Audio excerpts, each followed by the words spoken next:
మన రక్షకుడును ప్రభువును అయిన యేసుక్రీస్తు పరిశుద్ధ నామములో ఈ ఉదయకాలమందు సామెతల గ్రంథ ధ్యానం నాకు ప్రేమపూర్వకంగా మిమ్మల్ని అందరినీ ఆహ్వానించుచున్నాను.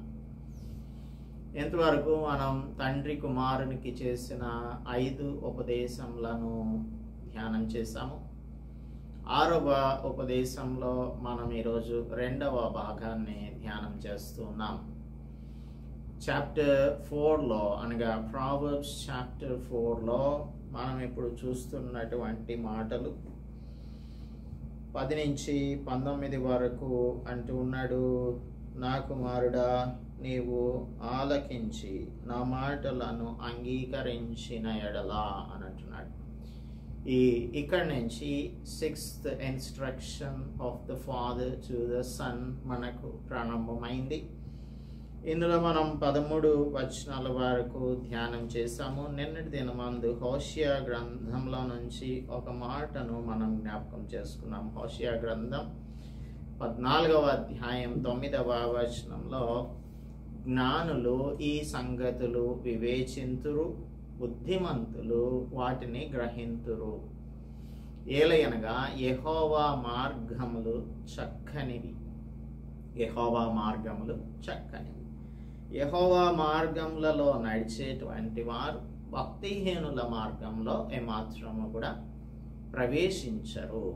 ప్రవేశించరు అనే మాట ఎందుకు వినియోగిస్తున్నాం ఇక్కడ అంటే, 14వ వచనంలో భక్తిహీనుల త్రోవను చేరకుము, దుష్టుల మార్గమున నడువకుము అని రాయబడింది. చేరకుము అంటే డోంట్ ఎంటర్ అని. సో దీని యొక్క అంతరార్థం ఏంటి? దీనిని మనం ఈరోజు ధ్యానం చేయబోతున్నాము. Let's ask for the guidance of the Holy Spirit so that we'll be able to understand the word of God. Let's pray. పరిశుద్ధుడా, మా ప్రియ ప్రభువా, మా రక్షక,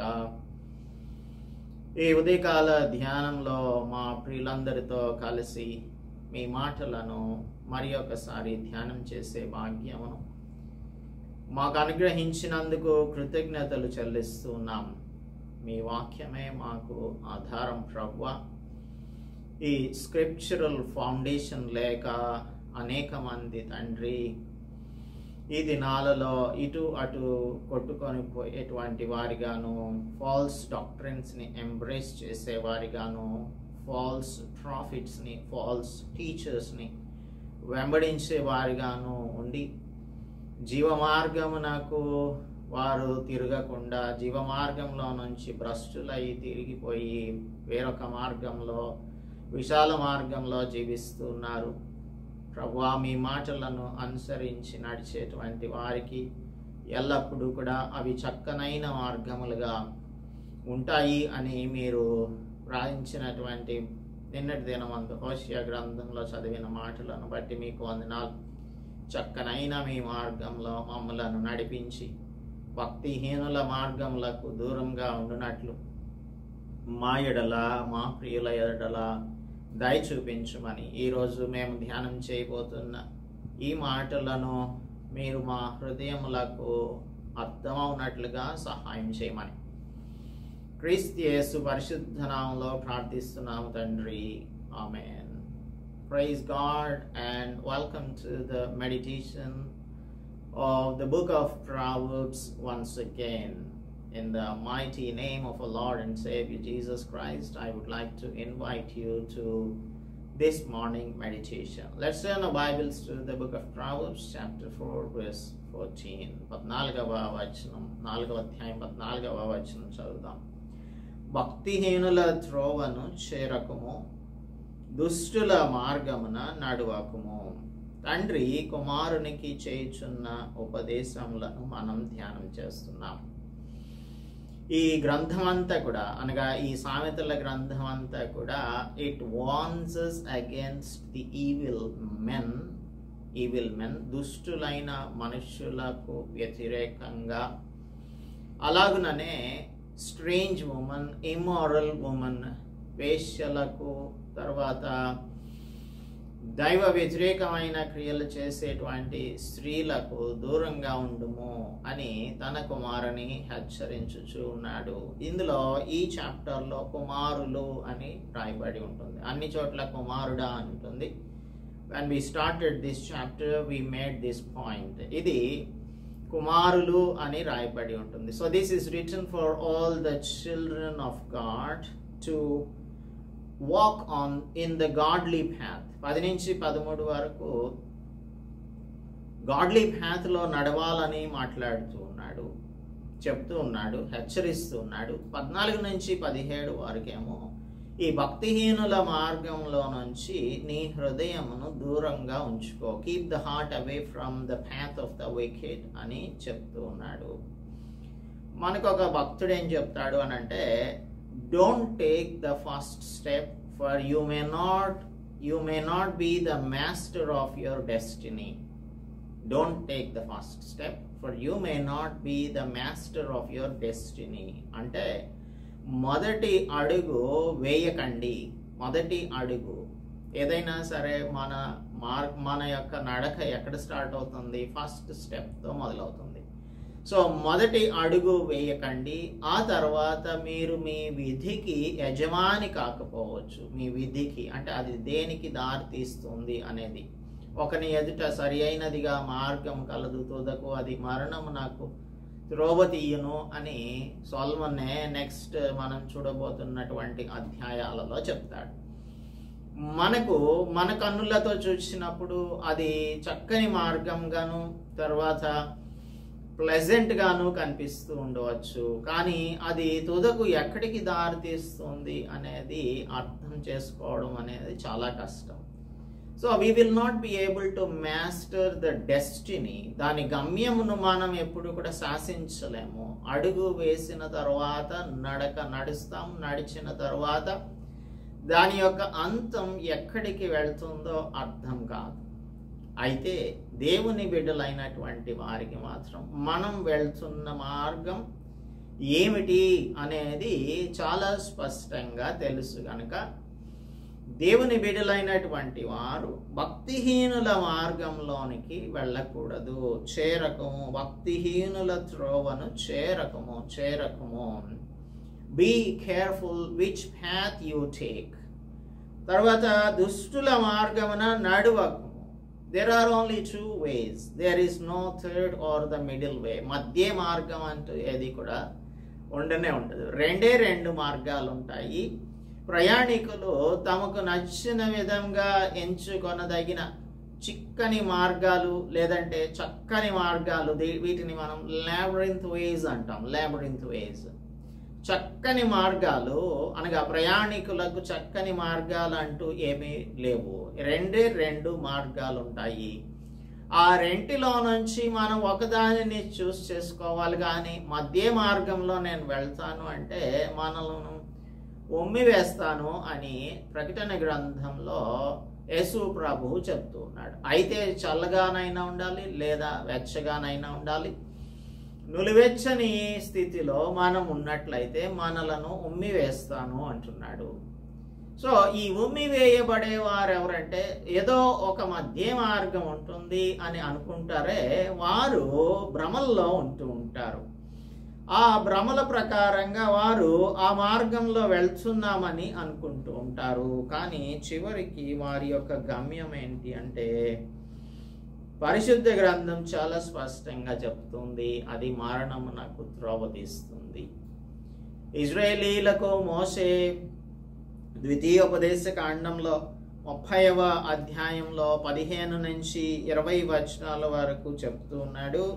15వ వచనం చదువుతున్నాను. చూడుము, నేడు నేను జీవమును మేలును మరణమును కీడును నీ ఎదుట ఉంచి ఉన్నాను. 2 మార్గాలు. జీవము మేలు అనుగ్రహించే ఒక మార్గం, మరణము కీడు కలిగించే మరి ఒక మార్గం నీ ఎదుట ఉంచి ఉన్నాను. నీవు బ్రతికి విస్తరించున్నట్లుగా నీ దేవుడైన యెహోవాను ప్రేమించి ఆయన మార్గములందు నడుచుకొని ఆయన కట్టడలను విధులను అనుసరించుము అని నేడు నేను నీకు ఆజ్ఞాపించుచున్నాను. అట్లు చేసిన ఎడల నీవు స్వాధీనపరుచుకొనుటకు ప్రవేశించు దేశంలో నీ దేవుడైన యెహోవా నిన్ను ఆశీర్వదించును. 19వ వచనం. నేడు జీవమును మరణమును ఆశీర్వాదమును శాపమును నీ ఎదుట ఉంచి భూమి ఆకాశములను మీ మీద సాక్షులుగా పిలుచుచున్నాను. సో మన మీద ఎవరు సాక్షులుగా ఉంటారు? భూమి ఆకాశం మన మీద సాక్షులుగా ఉంటాయి. సో మనం ఏ పాత్ని చూస్ చేసుకుంటున్నాము అనేది చాలా ప్రాముఖ్యమైన విషయం, ప్రధానమైన విషయం. అందుచేత జీవమును మేలును కోరుకుంటామా, మరణాన్ని కీడును కోరుకుంటామా? జీవమును ఆశీర్వాదమును కోరుకుంటామా, మరణమును శాపమును కోరుకుంటామా అనేది మన ఇష్టమే. ఇప్పుడు మనకు జేమ్స్ ఏం చెప్తుంటాడంటే మన యొక్క ఆశలు ఉంటాయి కదా, అవి దురాశలుగా ఉన్నప్పుడు అందుకే if we do not enter భక్తిహీనుల త్రోవలో ఎంటర్ అవ్వకుండా ఉంటే we cannot proceed. Once if we enter we will proceed.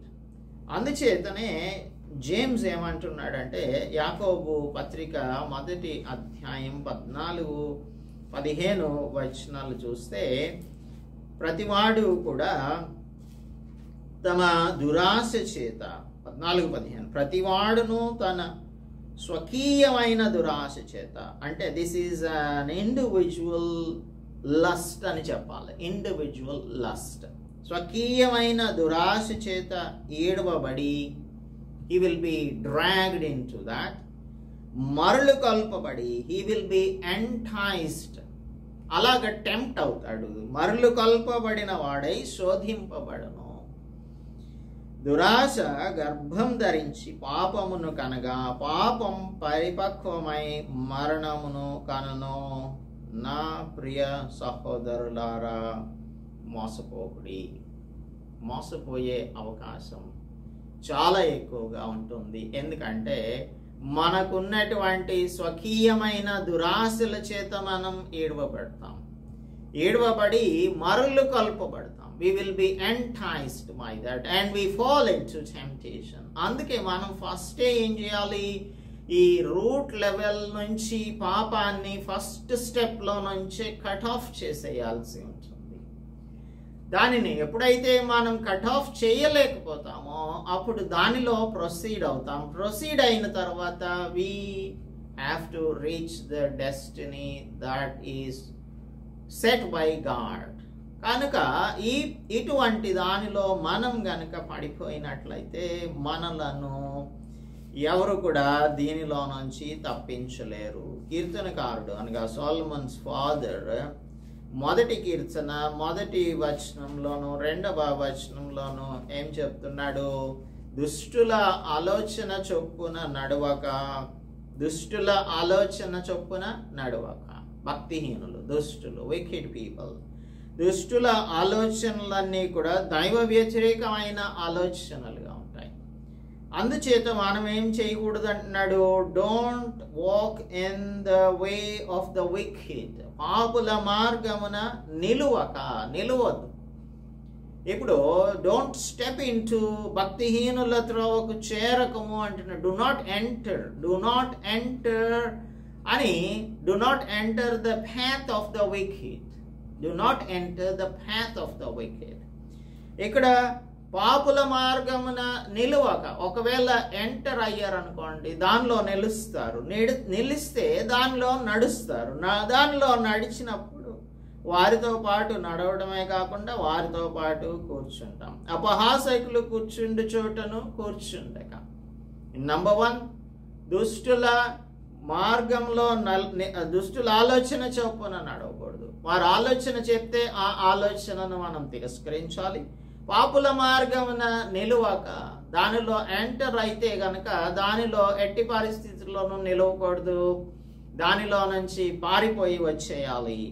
అపహాసకులు కూర్చుండు చోట కూర్చుండకూడదు. ఇవన్నీ కూడా ఎందుకు చెప్తున్నాడు అంటే, దుష్టులు గాలి చెదరగొట్టు పొట్టులాగా ఉంటారు, న్యాయ విమర్శలో దుష్టులు నిలువలేనటువంటి వారిగా ఉంటారు. దుష్టుల మార్గం నాశనమునకు నడుపును, దుష్టుల మార్గం నాశనమునకు నడుపును. భక్తిహీనుల త్రోవ నాశనమునకు నడుపుతుంది, దుష్టుల మార్గం నాశనమునకు నడుపుతుంది. అందుచేత భక్తిహీనుల త్రోవను చేరకము. యేసు ప్రభు మత్తయి సువార్త 7వ అధ్యాయంలో ఏం చెప్తున్నారు? మత్తయి సువార్త 7వ అధ్యాయం 13వ వచనంలో, ఇరుకు ద్వారమున ప్రవేశించుడి, ఇరుకు ద్వారమున ప్రవేశించుడి. అక్కడేమో సామెతల గ్రంథకర్త అంటున్నాడు, భక్తిహీనుల యొక్క త్రోవలో చేరకము అంటున్నాడు, డు నాట్ ఎంటర్. కానీ యేసు ప్రభు అంటున్నాడు, ఇరుకు మార్గమున ప్రవేశించండి, ఎంటర్ చేయమంటున్నారు. ఎందులోకి? నేరో పాత్ లోనికి, నేరో వేలోనికి, ఇరుకు మార్గంలోనికి మనం ప్రవేశించాలి. ఇది ఎలా ఉంటుంది అంటే, ఇది దానిని కనుగొనేటువంటి వారు కొందరే. జీవమునకు పోవు ద్వారం ఇరుకును, అది ఆ దారి సంకుచితమును అయ్యున్నది. ఇది ఎలా ఉంటుందంటే, జీవమునకు పోయే మార్గం ఇరుగ్గా ఉంటుంది, కంజెస్టెడ్గా ఉంటుంది, సంకుచితంగా నేరోగా ఉంటుంది. కనుక ఇది ఇందులో నుంచి ప్రవేశించితే మీరు జీవమునకు పోతారు. అదే విశాలమైన మార్గం వెడల్పుగా ఉంటుంది, అది నాశనమునకు వెళ్తుంది. దానిలోనికి ప్రవేశించువారు అనేకులు ఉంటారు, కానీ నేరో పాత్లో నడిచేవారు కొందరే ఉంటారు. దాన్ని కనుగొనేవారు కూడా కొందరు ఉంటారు. నడవడం సంగతి పక్కన పెడితే దానిని కనుగొని వారు కొందరే. ఎవరు కనుగొంటారు? యెహోవా మార్గములు చక్కనివి కదా, యెహోవా మార్గములు చక్కనివి, నీతిమంతులు దానిని అనుసరించి నడుచుకొందురు అని హోషేయ చెప్తూ ఉన్నాడు కదా 14:9లో. దానిని అనుసరించి నడుచుకొని వారు కొందరే, వారు నీతిమంతులైన వారు మాత్రమే ఇందులో నడుస్తూ ఉంటారు. అందుచేత యేసు ప్రభు చెప్తున్నటువంటిది ఇరుకు మార్గంలో ప్రవేశించాలి. అలాగనే సామెతల గ్రంథకర్త కూడా మనకు చెప్పేది ఏంటంటే, భక్తిహీనుల త్రోవను చేరకుము, దుష్టుల మార్గమున నడవకుము. ఇప్పుడు దీనిని మన యొక్క జీవితంలోకి ఏ విధంగా అన్వయించుకుంటాము అంటే, దీనిని మన జీవితంలోకి అన్వయించుకునే పద్ధతి, ఇరుకు మార్గం అంటే అది బాధలు లేని మార్గం అని, పెయిన్ ఫ్రీ పాత్ అని మనందరం కూడా తెలుసుకోవాల్సి ఉంటుంది. If anyone says if you come to Christ you will have a life bed of roses అని చెప్పవచ్చు. మీకు బాధ, దిగులు, చింత, కీడు, తర్వాత వ్యతిరేకత, దారిద్ర్యం ఇవేమీ కూడా ఉండవు అని చెప్పేది దైవ వ్యతిరేకమైనటువంటి బోధ. అందుచేత what we have to comprehend this morning is, it's not a pain-free life. బాధ లేనటువంటి మార్గం ఇరుకు మార్గం కానే కాదు. అందులోనే ఉంది కదా, పేరులోనే ఉంది, ఇది ఇరుకుగా ఉంటుంది. So the nomenclature itself tells us that it is not a pain-free life. మనకు కష్టాలు లేని మార్గం అని ఏమాత్రమును కూడా చెప్పడం లేదు ఇది. కానీ అది ఎటర్నిటీలో లాభదాయకమైన మార్గం. It is eternally profitable path. It's a profitable path. ఎప్పుడు ప్రస్తుత కాల సమయంలో మనం చూసినట్టయితే అది ప్రాఫిటబుల్గా అనిపించదు, నష్టదాయకంగా అనిపించవచ్చు. ఇప్పుడు చాలాసార్లు ఈ షేర్ మార్కెట్లో ఇన్వెస్ట్ చేసే వారందరూ కూడా ఉంటుంటారు. వీరంతా కూడా అంత స్పెక్యులేషన్ అనుకోండి. కొందరు ఏం చేస్తుంటారు అని అంటే, కొన్ని కంపెనీస్లో వారి యొక్క ఇన్వెస్ట్మెంట్ చేస్తూ ఉంటారు. ఆ ఇన్వెస్ట్మెంట్ చేస్తూ వారు ఏమనుకుంటారంటే, ప్రస్తుతానికైతే మనకు దీని మీద ప్రాఫిట్స్ ఏమీ రావు, కానీ మీకు కొంతకాలం అయిన తర్వాత ప్రాఫిట్స్ ఉంటాయి అని ఈ అడ్వైజర్స్ ఉంటారు కదా, షేర్ బ్రోకర్స్, వాళ్ళందరూ కూడా చెప్తూ ఉంటారు. అది అయితే అవ్వచ్చు, లేకపోతే లేకపోవచ్చు. అదంతా కూడా అది ఒక గ్యాంబ్లింగ్ లాగా ఉంటుంది. అయితే దేవుని యొక్క మార్గం మాత్రం ఇటర్నిటీలో ఖచ్చితంగా లాభదాయకమైన మార్గం.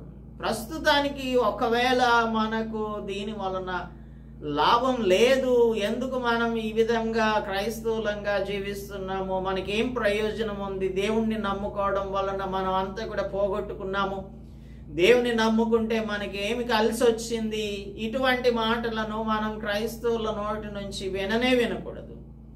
యేసు ప్రభువుని నీవు అంగీకరించడం అనేదే నీకు ఒక గొప్ప భాగ్యం. ఆయన ఇన్ని బిలియన్ల మనుషుల మధ్యన నిన్ను నన్ను మాత్రమే రక్షించుకోవడానికి కారణం ఏంటంటే you are a special being unto the Lord, you are chosen by the Lord. దేవుడు నిన్ను ఏర్పరచుకున్నాడు, అందుచేతనే నిన్ను రక్షించాడు. ఇది గొప్ప భాగ్యం. అందుకే రక్షణ పొందినందుకు, మారు మనసు పొందినందుకు, క్రైస్తవురాలుగా క్రైస్తవునిగా జీవిస్తున్నందుకు ఒకవేళ నష్టాలు వస్తున్నా కూడా నీవు ఏనాడు చింతించకుండా ఉండాలి. ఎందుచేతనంటే యేసు ప్రభు యొక్క మార్గంలో మనం ఇన్వెస్ట్ చేసినప్పుడు దాని యొక్క రిటర్న్స్ యొక్క ఎక్స్టెంట్ ప్రస్తుత కాలంలో మనం అర్థం చేసుకోలేం. మనం ప్రస్తుత కాలంలో the returns for the investment we will not be able to comprehend with human mind. మానవ హృదయంతో, మానవ మనస్సుతో మనం ఆలోచించినప్పుడు ఎట్టి పరిస్థితుల్లోనూ రాబోవు సంగతులు, రాబోవునటువంటి మేలులను మనం ఎస్టిమేట్ చేయడానికి ఏమాత్రమును కూడా కుదరనే కుదరదు. ఎందుకంటే మన తలంపులన్నీ దేవుని తలంపుల కంటే చాలా వ్యతిరేకమైనవిగాను, ఆకాశమునకు భూమి ఎంత ఎత్తుగా ఉంటుందో ఆయన తలంపులు అంత ఎత్తుగా ఉంటాయి. మన తలంపులేమో భూమి దగ్గరనే అంత కింద చూపులు చూచేటువంటి విధంగా ఉంటాయి. పరమరాజ్యం చేరినప్పుడు మాత్రమే మనకు అర్థమవుతుంది ఇంత గొప్ప మేలును మనకు దేవుడు అనుగ్రహించడానికే ఈ కష్టాల ద్వారా పయనం సాగించినట్లుగా చేశాడు. మనకు ఆయన మన యొక్క ఇబ్బందులలో, ఇరుకులలో సహాయం చేసి మనకు అనేకమైన ఆత్మీయ పాఠములను నేర్పించి ఇప్పుడు మనలను ఈ విధంగా పరమరాజ్యంలోనికి తీసుకొని వచ్చాడు అనే సత్యం మనకు తెలుస్తుంది. This is the motivating truth. దీనినే మనం ప్రేరేపిత సత్యం అని అంటాం. This should motivate us. The truth should motivate us. So, have you known the truth? If you know the truth, you will trust it and welcome it in a willing manner. నీవు ఇష్టపూర్వకంగా అంగీకరించేవానిగాను, ఇష్టపూర్వకంగా స్వాగతించేవానిగాను, దీని అందు నమ్మిక ఇచ్చేవానిగాను ఉంటావు. ఒక నానుడి పాతకాలపు సామెత ఒకటి ఉంది. అదేంటంటే సుఖంగా ఉన్న వారిని సత్యం బాధ పెడుతుంది, బాధపడే వారిని ఓదారుస్తుంది. సుఖంగా అంటే మనం అనుకుంటాం ఈ లోకంలో సుఖంగా జీవిస్తున్నాము అని, సుఖంగా జీవించుదాము అని యేసు ప్రభు దగ్గరకు వచ్చేటువంటి వారు చాలా మంది ఉంటూ ఉంటారు. ఎందుకంటే ఫాల్స్ ప్రామిసెస్ చేయబడినటువంటి ప్రసంగాలను బట్టి ఆకర్షితులయ్యి యేసు ప్రభు దగ్గరికి వచ్చేటువంటి వారు ఉంటారు. కానీ సత్యం ఎప్పుడు కూడా ఇటువంటి వారిని బాధ పెడుతూ ఉంటుంది. అయ్యో, నేను ఎందుకు ఈ విధంగా యేసు ప్రభు దగ్గరకు వచ్చాను అని. కానీ అదే సత్యమును మనం గ్రహించినట్లయితే మనం బాధపడుతున్నా కూడా దేవుడు మనలను ఓదారుస్తాడు. దేవుడు మనలను ఒకానొక దినాన్న పరమరాజ్యమునకు చేరుస్తాడు అని కంఫర్టబుల్ గా మన యొక్క క్రైస్తవ జీవితాలను జీవిస్తాం. అందుచేత సత్యమును ఎరిగిన నీవు, పిలాతు అంటున్నాడు యోహాను సువార్త 18వ అధ్యాయం 38వ వచనంలో, యేసు ప్రభువును నీవు యూదులకు రాజువా అని ప్రశ్నించాడు. 18:38లో 37లో నీవు రాజువా అని ఆయనను అడగగా నీవన్నట్టు నేను రాజునే అని అంటున్నాడు. అని సత్యమును గూర్చి సాక్ష్యం ఇచ్చుటకు నేను పుట్టి తిని, అంటే ఇందు నిమిత్తమే లోకమునకు వచ్చి తిని, సత్య సంబంధి అయిన ప్రతివాడును నా మాట వినును అనెను. పిలాతు సత్య సంబంధి అయిన వాడు కాడు గనక యేసు ప్రభువుని ఒక ప్రశ్న అడిగాడు. అదేంటంటే సత్యం అనగా ఏమిటి అని అంటూ ఉన్నాడు. సత్యం అనగా ఏమి? ఆ సత్యం అనగా ఏంటో తెలుసుకుందామని ఆ ప్రశ్నను అడగలేదు. కానీ యేసు ప్రభువు సత్యమును గూర్చి చెప్తున్నటువంటి విషయాన్ని ఒక ప్రక్కకు త్రోసివేసి he brushed away the concept of truth as he took it very casually. దానిని అది క్యాజువల్ గా తీసుకున్నాడు, చాలా లైట్ గా తీసుకొని ఇది అస్థిరమైనటువంటిది, అప్రధానమైనటువంటిది, ఈ పరిస్థితులలో మనం దీని గురించి ఆలోచించవలసిన అవసరం లేదు అని చెప్పి యూదుల దగ్గరకు, బయటనున్న యూదుల దగ్గరకు యేసు ప్రభు మాటలు చెప్పకుండానే ఆ కాన్వర్సేషన్ ని అబ్రప్ట్ గా ఎండ్ చేసి వెళ్ళిపోయాడు. ఎందుకంటే he was not genuinely inquiring about the truth. కానీ నిన్ను నన్ను దేవుడు genuine enquirers of truth గా, నిజమైన సత్యమును వెదికేటువంటి వారినిగా చేశారు. ఆ సత్యమయ్యున్న యేసుక్రీస్తు ప్రభు, John 14:6, I am the way, the truth and the life. ఆయన మనకు సత్యమై ఉన్నాడు. ఆ సత్యమై ఉన్న యేసుక్రీస్తు ప్రభు యొక్క మార్గంలో నడిచేటువంటి వారందరూ కూడా ఈ సత్యాన్ని తెలుసుకుంటారు. ఎందుకు, ఏంటి అంటే టెంపరీగా మనకు ఏమాత్రము మేలు లేకపోయినా పరమరాజ్యంలో దేవుడు మనకు లాభదాయకమైనటువంటి విషయాలన్నింటినీ కూడా చూపించబోతూ ఉన్నాడు, చేయబోతూ ఉన్నాడు. Those we are gonna experience personally in eternity అనే సంగతిని గ్రహించిన వారంగా, నిజంగా సత్యమును అనుసరించి నడిచే వారంగా ఉండాలని దేవుడు ఈ ఉదయకాలమందు మనలను హెచ్చరిస్తూ ఉన్నాడు. అందుకే భక్తిహీనుల త్రోవను చేరకము, దుష్టుల మార్గమును నడవకము. యేసు క్రీస్తే మార్గమై ఉన్నాడు. ఆ మార్గంలో మనం నడిచినట్లయితే అది చక్కనైన మార్గంగా మనం ఎక్కడికి చేరాలో ఆ ఇటర్నిటీకి మనలను చేరుస్తారు ప్రభు అయిన యేసు క్రీస్తు ప్రభు. సో సత్యమును విడిచిపెట్టకుండా, భక్తిహీనుల మార్గంలోనికి వెళ్ళిపోకుండా, దాని యొక్క త్రోవలకు మనం చేరకుండా మనలను మనం భద్రం చేసుకోవాలని దేవుడు మనందరినీ కూడా ఈ ఉదయకాలమందు హెచ్చరిస్తూ ఉన్నాడు. ప్రార్థించుకుందాం. పరిశుద్ధుడా, మా ప్రియ ప్రభువా, మా రక్షక, భక్తిహీనుల యొక్క త్రోవను మేము చేరకుండానట్లు, దుష్టుల యొక్క మార్గంలో మేము నడవకుండానట్లు మాకందరికీ కూడా కృప చూపించండి తండ్రి. మీ యొక్క మార్గం ఇరుకు మార్గం అని మీ కుమారుడు యేసు ప్రభు తెలియజేస్తూ ఉన్నారు. దీనిని కనుగొని వారు కొందరే అని చెప్తూ ఉన్నారు. ఆ కొందరిలో మమ్మను కూడా చేర్చినందుకు మీకు వందనములు చెల్లిస్తున్నాం. విశాల మార్గంలో నడిచేవారు అనేకులు ఉంటారు, కానీ అది నాశనమునకు పోవు మార్గం అన్న సంగతి వారు గ్రహించరు. అందుచేత ప్రభువా, వారి యొక్క మార్గములన్నీ కూడా వంకర మార్గములుగా ఉంటూ ఉన్నాయి. మీ మార్గములు అయితే చక్కని మార్గములు, తుదకు మమ్ములను పరమరాజ్యమునకు చేర్చేటువంటి మార్గములు ప్రభువా.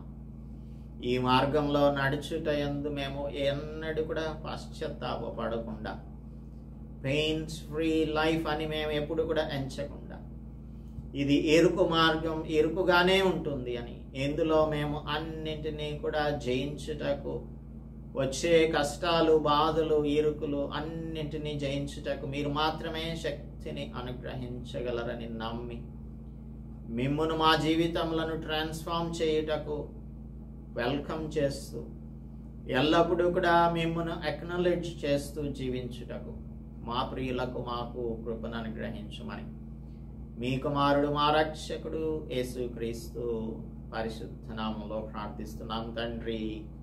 ఆమేన్. దేవుని నామానికి స్తోత్రములు. అందరికీ కూడా ప్రభు నామంలో వందనములు చెల్లిస్తున్నాను.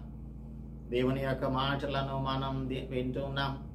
ఆయన మాటలను మన హృదయంలకు అన్వయించుకుందాం, మన జీవితంలో అవలంబించుదాం. ఆయన మార్గములలో నడుచుచు దుష్టుల యొక్క మార్గములలోనికి పోకుండా జాగ్రత్తగా మన యొక్క ఘటములను కాపాడుకొనుటకు మనందరికీ కూడా దేవుడు సహాయం చేయునుగాక. ఆమేన్.